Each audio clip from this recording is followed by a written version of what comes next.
একাদশ শ্রেণীর শেষ দিনে দাউনুয়া তার স্কুলের ক্রাশ খাবলুয়েন কে ভালোবাসার কথা বলার সাহস জোগাড় করে। স্কুলের শেষে তাদের মধ্যে একটি স্পর্শকাতর মুহূর্ত তৈরি হয়, কিন্তু ক্লুয়েন বিনয়ের সাথে জানায় যে তার অনুভূতি নুয়ার মতো নয়। শুধুমাত্র একটি আন্তরিক যাত্রা শুভ হোক বলে ক্লুয়েন তাকে বিদায় জানায় এবং মন খারাপ করে নুয়া জার্মানির প্লেনে ওঠে। তার মন ভারী হলেও এক টুকরো আশা ছিল। 1 বছর পর নুয়া জার্মানি থেকে ফিরে আসে এবং বিশ্ববিদ্যালয়ে নতুন ছাত্র হিসেবে ভর্তি হয়। সে জানতে পারে যে তাকে ফ্রেশি কন্টেস্টে অংশ নিতে হবে। এটি বিশ্ববিদ্যালয়ের একটি ঐতিহ্য যেখানে নতুন ছাত্রছাত্রীরা সৃজনশীল কাজ ও পারফরম্যান্সের মাধ্যমে নিজেদের তুলে ধরে। যখন নুয়া ভাবছিল যে এর থেকে বেশি উত্তেজনা আর কিছু হতে পারে না, তখনই ভাগ্য তাকে এক ধাক্কা দেয়। ক্লুয়েন তার রুমমেট। হোস্টেলের ঘরে তাদের পুনর্মিলনে তাৎক্ষণিক উত্তেজনা তৈরি হয়। নুয়ার স্নায়বিক উত্তেজনা ক্লুয়েনের ভদ্র দূরত্বের সাথে মিশে যায় যখন তারা অস্বস্তিকরভাবে ছোট ঘরে এবং নতুন করে সাজানো জীবনে মানিয়ে চলার চেষ্টা করে। এই পর্বে campus orientation, class registration, dorm assignment, বন্ধুদের সাথে দেখা এবং ব্যক্তিগত মুহূর্ত, পুনর্মিলন ও অভ্যন্তরীণ দ্বন্দ্বের মধ্যে দিয়ে গল্প এগিয়ে চলে। নুয়া তার অব্যক্ত অনুভূতি নিয়ে লড়াই করে। ক্লুয়েনকে আবার দেখলে কি তার ক্ষত সেরে যাবে, নাকি পুরনো ব্যথা আবার জেগে উঠবে? এদিকে ক্লুয়েনকে বাইরে শান্ত এবং সহযোগী দেখালেও নুয়াকে আবার তার দৈনন্দিন জীবনে ফিরে পেয়ে সে বিস্মিত এবং সম্ভবত অস্থিরও মনে হয়। ফ্রেশি কন্টেস্ট যত তীব্র হতে থাকে, তাদের দুজনের মধ্যেকার টান ততই বাড়তে থাকে।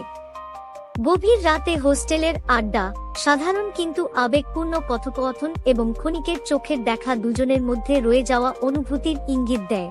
একটি প্রতিযোগিতার মহড়ার সময় ক্লুয়েন নুয়ার দিকে হাত বাড়ায়। সে নুয়াকে পথ দেখাতে না নিজের হৃদয় রক্ষা করতে চায়। স্কুলের ভালোবাসার তিক্ততা, বিশ্ববিদ্যালয় জীবনে পুরনো ক্রাশকে কাছ থেকে দেখার রোমাঞ্চ এবং যন্ত্রণা, সূক্ষ্ম উত্তেজনা ধীরে ধীরে মানসিক পরিস্থিতি পরিবর্তন করছে। এই পর্বে নিউ ঘুম থেকে ওঠে এবং বুঝতে পারে যে সে স্বপ্ন দেখছিল যেখানে ফোর তাকে চুমু খাচ্ছিল। টিন নিউকে জিজ্ঞাসা করে সে কি স্বপ্ন দেখছিল, আর নিউ সত্যিটা বলে ফেলে। টিন তাকে টিনেজ বয় স্টোর সম্পর্কে প্রশ্ন করে এবং নিউ তাকে তার নিজের মতামত সম্পর্কে চুপ থাকতে বলে। নিউ ফোরকে জানায় যে সে তার মায়ের জন্মদিনের জন্য একটি ছবি আঁকছে। এদিকে ফোর এবং নিউ একসঙ্গে দুপুরের খাবার খাচ্ছিল। নিউ ফোরকে জিজ্ঞেস করে যে সে তার স্বপ্ন সম্পর্কে কি বলেছে। ফোর তাকে কিছু বলতে রাজি হয় না। পরে নিউ ফোরকে তার মায়ের জন্মদিনের জন্য একটি উপহার বেছে নিতে সাহায্য করতে বলে। ফোর অনিচ্ছায় রাজি হয় এবং তারা একসঙ্গে শপিংয়ে যায়। ফোর নিউকে বলে যে তার বাবা মায়ের বিচ্ছেদ হয়ে গেছে এবং তার মা এখন তার সঙ্গে থাকে। নিউ তাকে সান্ত্বনা দেয়। অনুশীলনের সময় ফোর এবং নিউ ঝগড়া করে, কারণ ফোর বিশ্বাস করে যে নিউ তার সমস্ত উত্তর নকল করেছে। নিউ তা অস্বীকার করে এবং তারা দুজন আরো বেশি ঝগড়া করে। পরবর্তীতে ফোর নিউকে জিজ্ঞেস করে তার প্রথম প্রেম কে ছিল। নিউ বলে যে সে জানে না। এক পর্যায়ে নিউ ফোরকে তার মায়ের ছবি আঁকতে সাহায্য করে। ফোর নিউকে আঁকা শেখায় এবং নিউ ফোরের দিকে তাকিয়ে অভিভূত হয়ে যায়। পরে ফোর নিউকে বলে যে সে তার মায়ের জন্মদিনের অনুষ্ঠানে আসতে পারবে না। নিউ তাকে একা ফেলে রেখে চলে যায়। নিউ নিজের ঘরে একা অনুভব করে। হঠাৎ তার দরজায় কেউ ধাক্কা দেয়। নিউ ভয় পেয়ে যায় এবং বিছানায় চাদর মুড়ে শুয়ে পড়ে। ফোর তার ঘরে প্রবেশ করে এবং নিউকে জাগিয়ে তোলে। ফোর নিউকে জিজ্ঞেস করে কেন সে বাসায় যায়নি। ফোর তাকে ফ্রাইড রাইস দেয় এবং নিউ খুশি হয়ে সেগুলো খায়। পরের দিন সকালে নিউ ঘুম থেকে ওঠে এবং দেখে ফোর তখনও তার পাশে ঘুমোচ্ছে। ফোর নিউকে জাগিয়ে তোলে এবং তারা দুজনেই ক্লাসে যায়। মেন্টররা তাদের নাচের অনুশীলন করতে বলে। ফোর এবং নিউ একে অপরের সঙ্গে ঝগড়া করতে থাকে। ফোর নিউকে জিজ্ঞাসা করে কেন সে নাচতে চায় না। নিউ বলে যে সে জানে না। অনুশীলন শেষ হওয়ার পরে নিউ তার ফোন চেক করে এবং দেখতে পায় যে তার পারফরম্যান্স সম্পর্কে অনেক নেতিবাচক মন্তব্য রয়েছে। সে হতাশ হয়ে যায়। জিয়া ফোরের সাথে দেখা করতে আসে এবং তাকে বলে যে সে তার মায়ের জন্মদিনে যেতে পারবে না। এরপর ফোর এবং নিউ নাচের জন্য পোশাক বেছে নেয়। ফোর নিউকে নাচ শেখানোর চেষ্টা করে। সে নিউকে আত্মবিশ্বাসের সাথে নাচতে বলে। নিউ নাচার সময় মঞ্চে পড়ে যায়। ফোর নিউকে ধরে ফেলে এবং জিজ্ঞাসা করে তার লেগেছে কিনা। ফোর তাকে তার নাম জিজ্ঞাসা করে এবং নিউ বলে তার নাম নিউ। যে হঠাৎ অসুস্থ হয়ে পড়ে এবং ডাক্তার ফোর তাকে সাহায্য করে। ফোর নিউকে হাসপাতালে নিয়ে যায় এবং তারপর তাকে ডর্মে পৌঁছে দেয়। ফোরকে দেখে মনে হয় নিউকে নিয়ে চিন্তিত এবং তার প্রতি যত্নশীল। নিউ যখন ফোরের দেওয়া ঔষধ খাচ্ছিল তখন সে ফোরকে জিজ্ঞাসা করে যে ফোর কি তার সাথে প্রতিযোগিতায় যোগ দেবে। ফোর উত্তর দেয় যে তার কাছে খুব বেশি সময় নেই এবং তাকে অনুশীলনও করতে হবে।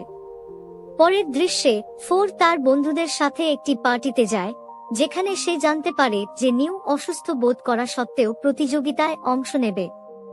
ফোর নিউকে জিজ্ঞাসা করে যে কেন সে প্রতিযোগিতা করতে চায়, তখন নিউ বলে যে সে ফোরকে প্রমাণ করতে চায় যে সেও ফোরের মতো ভালো। নিউ ফোরকে জিজ্ঞেস করে তার কোনো গার্লফ্রেন্ড আছে কিনা। ফোর উত্তর দেয়, আমি তো প্রেমে পড়ি না, কিন্তু পরে ফোর স্বীকার করে যে তার একটি গার্লফ্রেন্ড ছিল যাকে সে খুব ভালোবাসত। সে বলে যে সে এখন নিউকে তার রুমে দেখে ভয় পাচ্ছে যে নিউ হয়তো তার ব্যাপারে সব জেনে যাবে। পরে ফোর এবং নিউ একটি জন্মদিনের পার্টিতে যায়, যেখানে নিউ ফোরের মাকে জন্মদিনের শুভেচ্ছা জানায়। ফোর নিউকে তার পরিবারের সাথে পরিচয় করিয়ে দেয় এবং নিউকে তার বাবা মায়ের প্রতি সম্মান দেখাতে বলে। ফোরের মা নিউকে তার বাবার একটি ছবি আঁকতে বলেন এবং নিউ রাজি হয়। ফোর নিউকে ধন্যবাদ জানায় তার পাশে থাকার জন্য এবং তাকে প্রতিযোগিতায় সমর্থন করার জন্য। পরের দৃশ্যে ফোর এবং নিউ প্রতিযোগিতার জন্য অনুশীলন করছিল। ফোর নিউকে বলে যে সে যেন প্রতিযোগিতার আগে তার অনুভূতিগুলো একটি কাগজে লিখে রাখে, যাতে তার মন হালকা থাকে। ফোর নিউকে জিজ্ঞেস করে যে সে কখনো প্রেমে পড়েছে কিনা। নিউ উত্তর দেয় হ্যাঁ। ফোর নিউকে বলে যে সে তাকে সমর্থন করবে এবং তার প্রতি যত্ন নেবে। নিউ এবং ফোর একসঙ্গে স্নান করে এবং তাদের মধ্যে প্রেম শুরু হয়। এই পর্বে দেখা যায় ড্যানিও একটি প্রশাসনিক কমপ্লেক্সে প্রবেশ করে, যেখানে তাকে একটি পরীক্ষা দিতে হয়। সে খুব নার্ভাস থাকে এবং প্রশ্নপত্র দেখে আরো অস্থির হয়ে ওঠে। তার মনে হয় সে পরীক্ষা খারাপ করবে। এরপর থিয়েন সেখানে আসে এবং তাকে সাহস যোগায়। থিয়ান জানায় যে এই প্রশ্নগুলো ড্যানিওর জন্য বিশেষভাবে তৈরি করা হয়েছে এবং সে ভালো করলে প্রিন্সিপাল তাকে ইউনিভার্সিটির টাইটেল দেবে।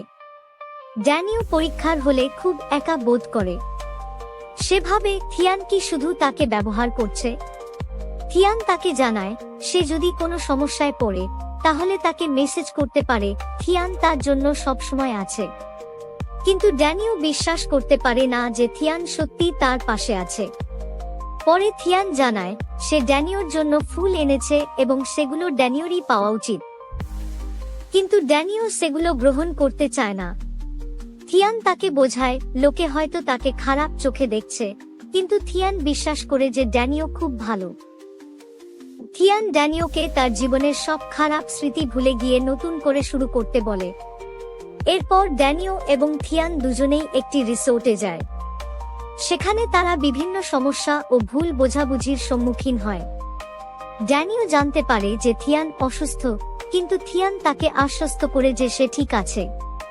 তারা একে অপরের প্রতি আরো কাছাকাছি আসে এবং তাদের সম্পর্কের নতুন দিক উন্মোচিত হয়।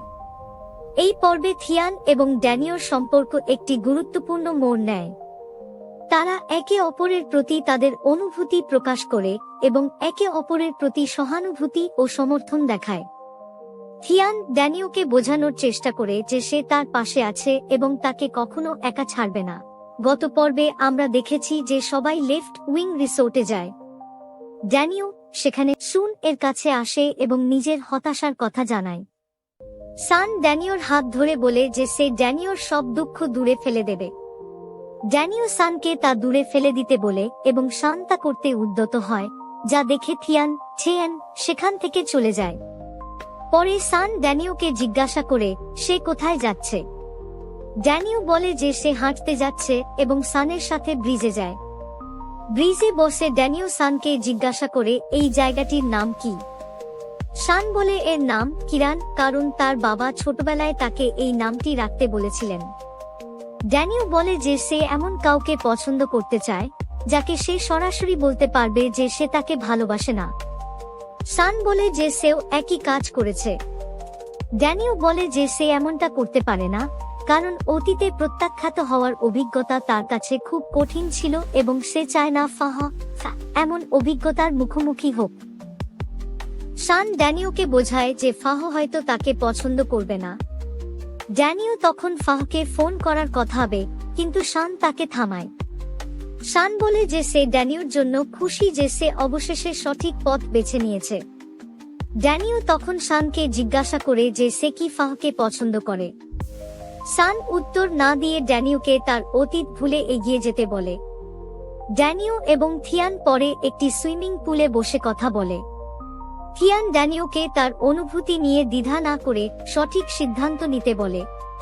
পরদিন সকালে যখন ড্যানিও ঘুমিয়ে থাকে, তখন শান ড্যানিওর কাঁধে মাথা রেখে ঘুমায়।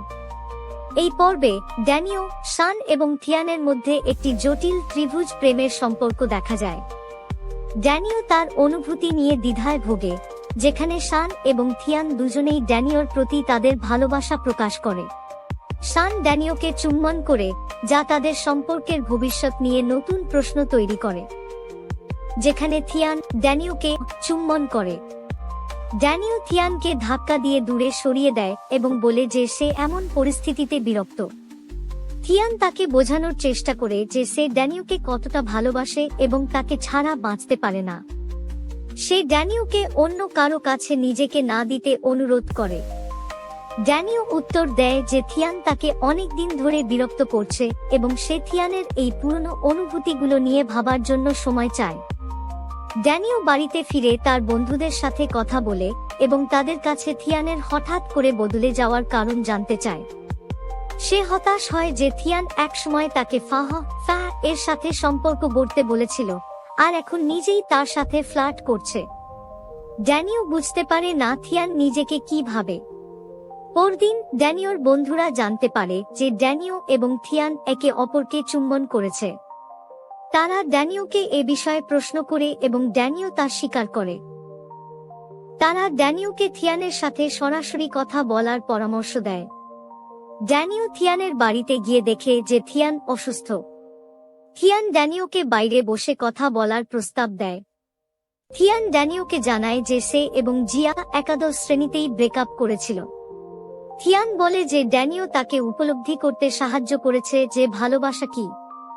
থিয়ান এখনো জিয়ার দেখাশোনা করে কারণ তারা ছোটবেলা থেকেই বন্ধু, কিন্তু এখন সে ড্যানিওকে ভালোবাসে। ড্যানিও এই পরিস্থিতিতে অস্বস্তি বোধ করে এবং থিয়ানকে জিয়ার কাছে যেতে বলে। পরে শান ড্যানিওর কাছে আসে এবং তাকে তার সাথে একদিন কাটানোর প্রস্তাব দেয়। শান জানে যে ড্যানিও হয়তো তার সাথে থাকবে না, কিন্তু সে শুধু এই একটি দিনের জন্য খুশি হতে চায়। ড্যানিও শানের প্রস্তাবে রাজি হয় এবং তারা একসঙ্গে সময় কাটানোর পরিকল্পনা করে। ড্যানিওর জীবনে থিয়ান এবং শানের প্রভাব আরও স্পষ্ট হয়। ড্যানিও থিয়ানের প্রতি তার অনুভূতিগুলো বুঝতে চেষ্টা করে, যেখানে শান ড্যানিওকে নিজের করে পাওয়ার জন্য চেষ্টা চালিয়ে যায়। পর্বের শেষে শান ড্যানিওকে একটি কফি শপে চুম্বন করে, যা দেখে থিয়ান রেগে যায় এবং শানের সাথে হাতাহাতিতে জড়িয়ে পড়ে। এই পর্বে ড্যানিও ফিরে আসে এবং তার বন্ধুদের সাথে কথা বলে। তারা তাকে বোঝানোর চেষ্টা করে যে সে একা নয় এবং সবাই ভুল করতে পারে। ড্যানিও বুঝতে পারে যে সে ফাহির প্রতি সহানুভূতি দেখাচ্ছিল, কিন্তু সে তা ভালোবাসার মতো করে দেখায়নি। অন্যদিকে হুন তার সূর্যমুখী ফুলের টব নিয়ে আসে, যেটি ড্যানিও তাকে উপহার দিয়েছিল। আমরা ফ্ল্যাশব্যাকে দেখি হুন যখন ড্যানিওকে সূর্যমুখী ফুলের টবটি কিনে দিয়েছিল, তখন সে দ্বিধায় ছিল এটি ড্যানিওকে দেবে কিনা। সে নিজেকে বলে যে সে ড্যানিওকে এই উপহার দেওয়ার সাহস পায়নি, কারণ সে মনে করেছিল সে যোগ্য নয়। পরের দিন ড্যানিউ তার বন্ধুদের সাথে দেখা করে। সে বলে যে গতকালকের দিনটি খুব খারাপ ছিল এবং সে খুবই বিভ্রান্ত। ফন তাকে জিজ্ঞেস করে সে এখন কি করবে। ড্যানিউ সিদ্ধান্ত নেয় যে সে হুন এর সাথে দেখা করবে এবং তার অনুভূতি প্রকাশ করবে। হুন ড্যানিউকে দেখে অবাক হয় এবং তারা দুজনেই জর্জিয়ার জিয়া সাথে দেখা করতে যায়। জিয়া হুনকে জানায় যে তার প্রেমিক তাকে মার ধরেছিল এবং হুন পুলিশকে ডেকেছিল। জিয়া হুনকে বলে যে সে ড্যানিউকে ভালোবাসে এবং হুনকে ড্যানিউ এর কাছে ফিরে যেতে বলে। ড্যানিউ এবং হুন একে অপরের কাছে তাদের অনুভূতি প্রকাশ করে। হুন ড্যানিউকে জানায় যে সে ছোটবেলা থেকেই তাকে ভালোবাসে এবং সে তাকে হার্ট করতে চায়নি। ড্যানিউ স্বীকার করে যে সে হুনকে ভালোবাসে এবং তার সাথে থাকতে চায়।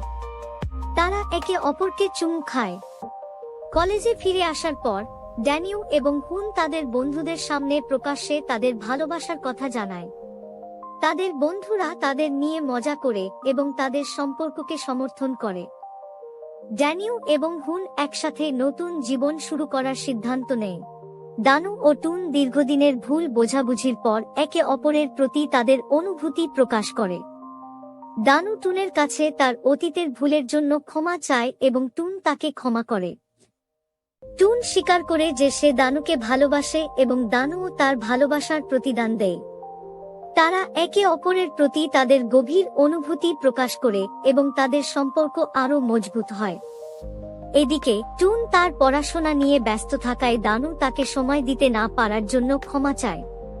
টুন তাকে বোঝায় যে সে তার প্রতি মনোযোগ দিচ্ছে এবং তার পরীক্ষার পর তারা একসাথে সময় কাটাবে। অন্যদিকে প্লান ও তার ভাই ফাহদানুর বাড়িতে আসে, যা দানু ও টুনের সম্পর্কে একটি নতুন মাত্রা যোগ করে। প্লান ও দানুর মধ্যে এক ধরনের টানাপোড়েন দেখা যায়, বিশেষ করে যখন প্লান দানুর প্রতি তার অনুভূতি প্রকাশ করে। ফাহদানু এই পরিস্থিতি নিয়ে কিছুটা চিন্তিত থাকে। পরে দানু, টুন, প্লান এবং তাদের বন্ধুরা একটি পাহাড়ি স্থানে ঘুরতে যায়। সেখানে তারা রাতের বেলা তারা দেখতে পায় এবং নিজেদের মধ্যে সম্পর্ক নিয়ে আলোচনা করে। এই সময়ে প্লান টুনের প্রতি তার ভালোবাসা প্রকাশ করে, যা পরিস্থিতিকে আরো জটিল করে তোলে। টুন অবশ্য প্লানকে সরাসরি প্রত্যাখ্যান করে জানায় যে সে একটি দীর্ঘস্থায়ী সম্পর্ক চায় এবং তার পড়াশোনায় মনোযোগ দিতে চায়। পর্বের শেষে দানু ও টুন একে অপরের প্রতি তাদের গভীর ভালোবাসার প্রমাণস্বরূপ প্রতীকী বিনিময় করে। টুন দানুকে একটি ব্রেসলেট দেয়, যা তাদের সম্পর্কের গভীরতা বোঝায়। যদিও প্লান তাদের সম্পর্কের মধ্যে একটি বাধা তৈরি করার চেষ্টা করে, দানু ও টুনের সম্পর্ক আরো দৃঢ় হয়। শেষ দৃশ্যে একটি গাড়ি দুর্ঘটনার ইঙ্গিত দেওয়া হয়, যা ভবিষ্যতের পর্বের জন্য উত্তেজনা তৈরি করে।